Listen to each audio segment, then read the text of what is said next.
Kita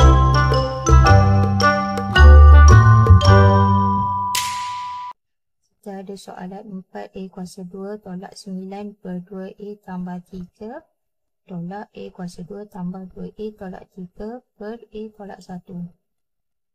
Untuk soalan macam ni, kita tak guna kaedah biasa yang darab silang dan kembangkan tu kan.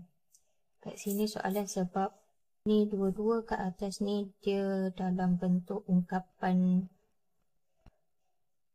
lengkap. Dia bukan faktor-faktor kecil macam tu dalam kurungan kecil-kecil, tapi dia ungkapan lengkap. So, kalau ada soalan macam ni, step pertama kita faktorkan. Nak faktorkan, kita tengok yang ni dulu.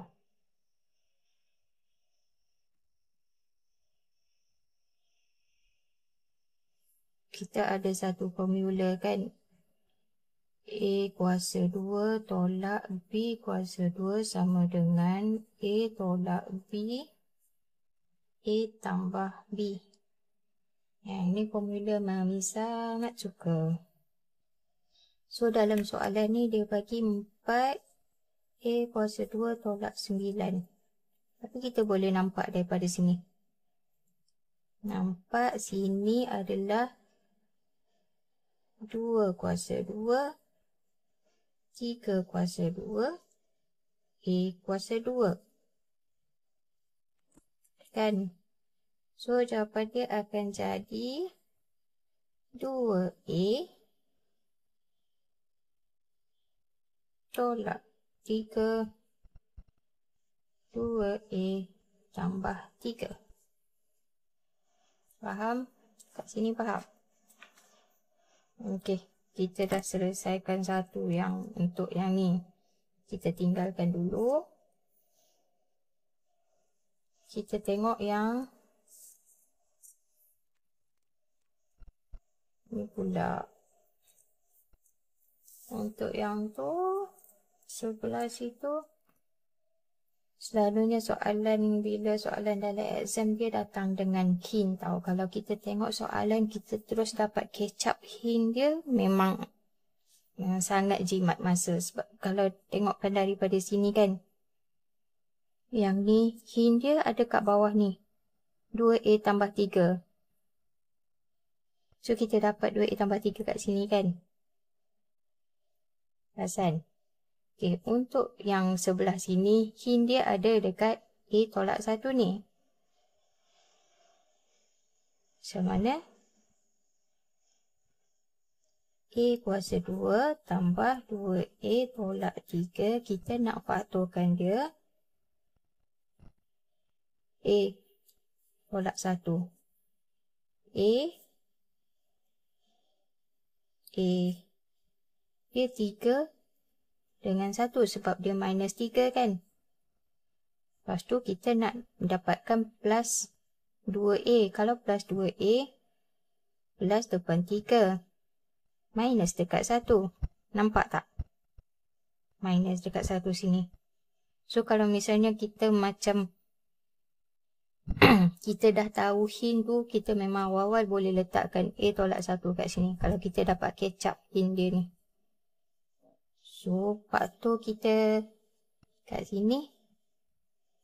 Cuba recheck balik. So, dapat A kuasa 2 tolak A tambah 3. A tolak 3. Dapat kan? A kuasa 2 tambah 2A tolak 3. Sama kan? So, ini adalah faktor kita yang kedua. Kita akan gunakan dengan yang ni. Dengan yang ni. So, jawapan kita tersusun balik yang soalan tadi. Ambil soalan semula lah. 4A kuasa 2 tolak 9.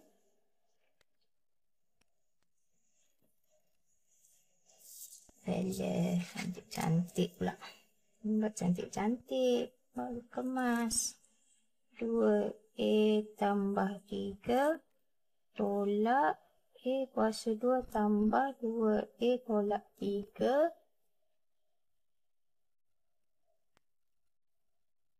per A tolak 1 sama dengan yang ni. 2A tolak 3, 2A tambah 3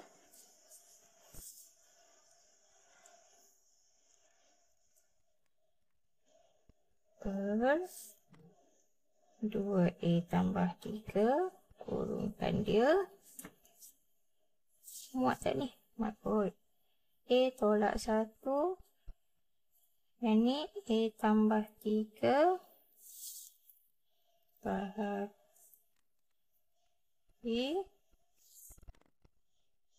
A tolak 1.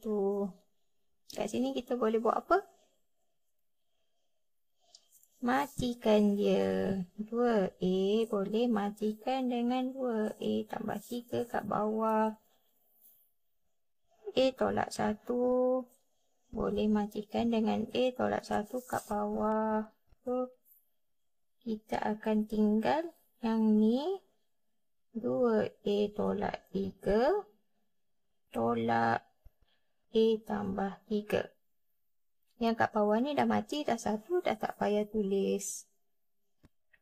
So, kita dapat 2A tolak 3 tolak A tolak 3. Kenapa tolak 3? Sebab dia kan dalam kurungan, kat luar dia minus. So, dia akan jadi minus. 2A tolak A tolak 3 tolak 3, tolak 6. So, jawapan dia A tolak 6. Okey. Menarik tak soalan ni? Menarik kan? Ada soalan yang kita tak guna kaedah biasa. Darab silang, kembang, selesaikan tu. Tapi kita guna kaedah faktorkan dulu. Baru selesaikan. Dulu. Terlumpang pula. Okay. Selesaikan.